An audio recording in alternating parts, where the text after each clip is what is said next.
It does seem on the surface counterintuitive that we give people with ADHD stimulant medication.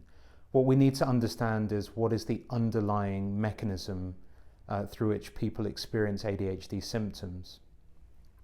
We know about the different chemical messengers in the brain, or neurotransmitters, and the one that gathers most attention in ADHD is dopamine, and we tend to think of that as a pleasure hormone. Dopamine plays a number of functions in our brains, but there are a couple of pathways that appear to have a deficiency of dopamine, and those are implicated in the onset of the inattention and the hyperactivity and impulsivity.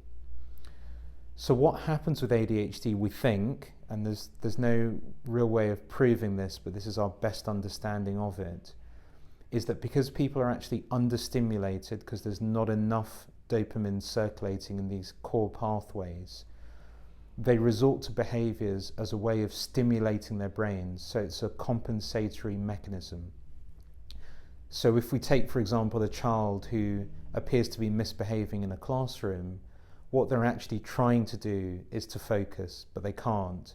And so they get distracted, or they start running around, or they fidget and get up. So the medication is actually aimed at correcting the deficiency in the dopamine pathway, and that should just settle everything down so that those compensatory behaviors don't happen. And that's why the strongest evidence is for medication. There's more evidence for medication than there is for psychological therapy. Some people do benefit from coaching just to help them with the practicalities of maybe managing their jobs or home life.